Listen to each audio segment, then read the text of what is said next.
welcome the starting lineup for the National University Bulldogs. Number 1, Desiree Dadang. Number 2, Ivy Perez. Number 4, Carmina Aganon. Number 8, Maricar Nepomuceno. Number 14, Andrea Marzan. And number 17, Myla Pablo. Their libero, number 12, Eunice Galang. Head coach, Mr. Francis Vicente.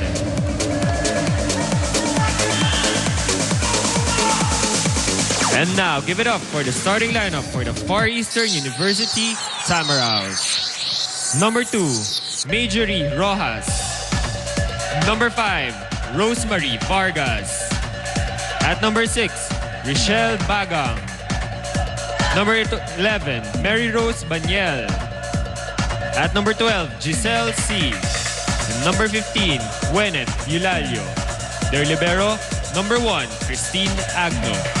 Head coach, Mr. Nes Pamilar.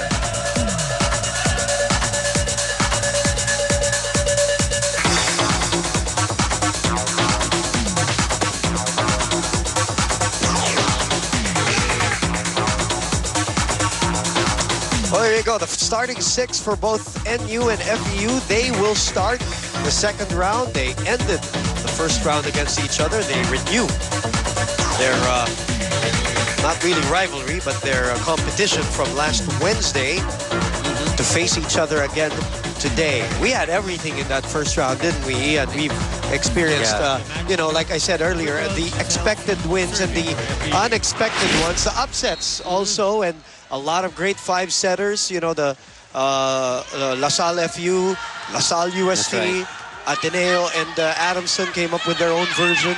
Really exciting season 74 so far, and they get to do it all over again. These 8 schools in the second round, and now positioning is going to be key. That's true. Boom. Going into the second round, these teams already have a feel of which games they have a good chance of winning and which games probably they have to work harder to get that win. And this is a classic example. They just met 3 days ago and they found out that same afternoon that they'll be going up against it. Hindi pa nila alam nun correct. Nung nauna sila nakita. Now they got into, they went back to their practice sessions and knowing who they're gonna face next. So mukhang ito, we can say that these 2 teams really prepared for this match. And Kai Nepomuceno, obviously the biggest factor for NU because she didn't start that first set for them, but now she's here. Obviously, for those who don't know, it depends on your team standings. Yes. Then after the first round, that's how the schedule for the second round is determined. That's right. So meaning the top 2 teams, which are Ateneo and LaSalle, will be last. So yun yung inaabangan. In recent years, it's always been LaSalle UST because sila yung number 1 and number 2. Recently, at least. If you remember, sorry, Boom. Yes, go ahead. If you remember last year, NU made the late run. Yes. Yung una mga first round nila, they were, you know, pangit yung record nila, more losses, but as that second round went on, they got more wins. In fact, they had an outside chance of making it to the Final Four. Yes. So let's see if this can, same thing can happen. But remember, we only have 7 games. They have to win probably around 6 or probably, if not all 7, if they want to have a chance to get into that Final Four. Very tough for NU. And for the side of FEU, they're tied with UST at that 4th spot, 4 and 3. Obviously, they have a good chance of making it. Just to recap, these 2 teams actually were tied for 5th last year at 5 and 9. While FEU was also going through their rebuilding stage with all these rookies. And then NU, yun nga, came out strong in the second round. And there was a lot of promise, a lot of talk about them. Nasabi, after that second round, naku, ano pa kaya aasahan natin sa season 74, no? Pero ngayon, medyo nangangapa pa ang National University, while FEU doing very well after the first round. And speaking of, let's go to Jazz Reyes. You know, one thing that Coach Nem is very happy about the girls is the fact that they have been challenging themselves individually and as a team to keep on improving. And this is an attitude coming from an amazing game last Wednesday. And just, they are not contented yet as they worked hard during training to clean up their errors when it comes to spiking and blocking. And when facing NU once again, assistant coach Shaq told me that in order for the game to go on smoothly, their drop balls have to be as good as it was during training. And since it is the start of the second round as well, Coach Nem just hopes for the girls to not let pressure get to them, especially to the younger players on the team, and to execute. Boom and Ian. And so far, smooth is the word. 6 serving 1 for FEU, the champions of season 70, if you remember, with Rachel Dakis. And then season 71, they were second. They lost to DLSU in the final. This is where DLSU made their own run in season 72. And then, as we mentioned, season 73, season 72, they were also at 5th.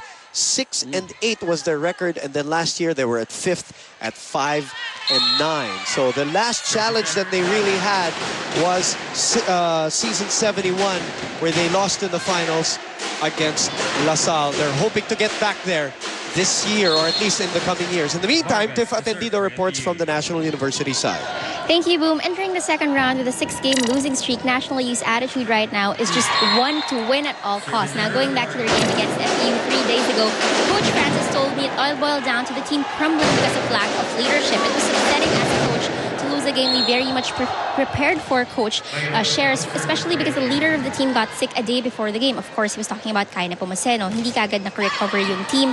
Hindi na naka-focus. No one else stepped up. How we played last Wednesday was not at all how we practiced. So adjustments for today's game is all a matter of attitude. We have to show camaraderie that we've known each other for a long time already. Communicate and anticipate. Kailangan palaban palagi. Boom and Doc, Ian? Well, they have to make a run here in the second round if they were to at least even say that their campaign was not disappointing. We'll talk more about NU and this game when we come back.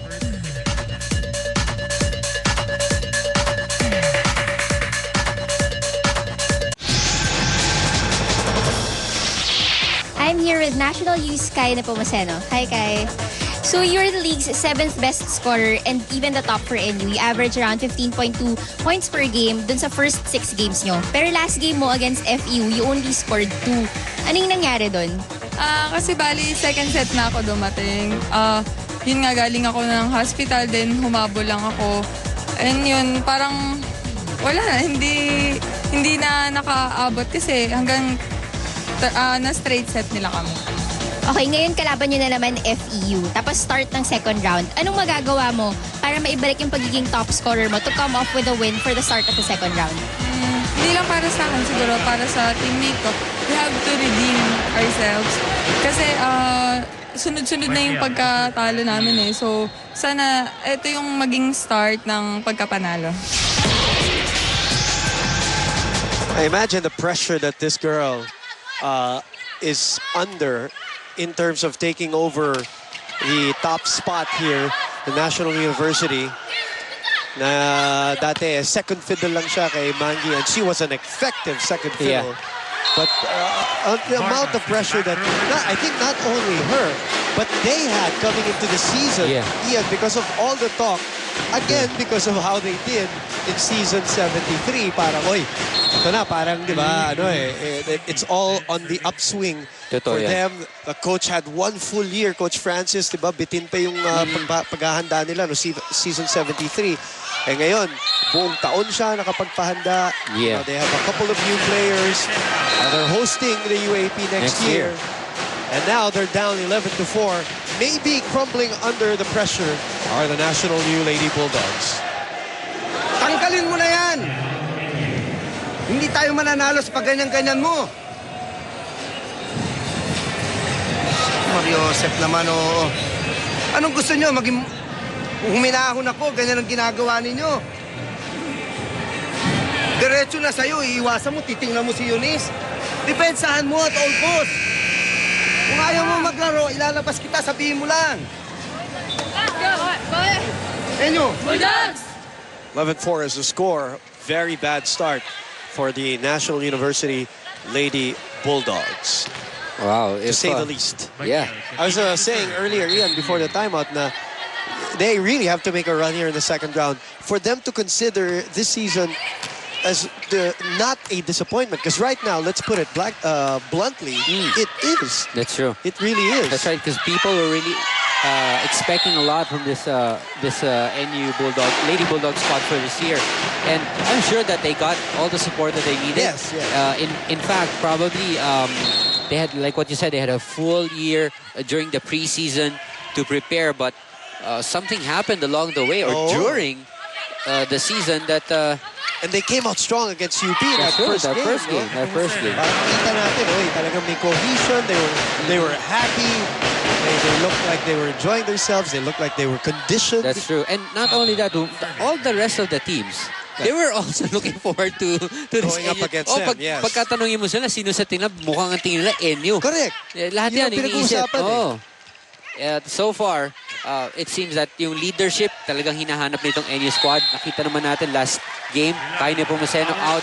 It was like totally a different NU squad. They were like just going there through the motions. They were just standing up there and just waited for that third set to end and just, end the match. Again, let's be honest with ourselves. 2-3 years ago, if they were at 1-6 by the end of the first round, people wouldn't have been surprised. There wouldn't have been any brouhaha or any question or any uproar. But again, it's all because of what they showed last year. That's right. This time 2 points already for Kai. She still doesn't look like she's 100% to me right now, Ian. That's true. She looks like she's still under the weather. Maybe a little weak. Alam naman natin, gastroenteritis, diba?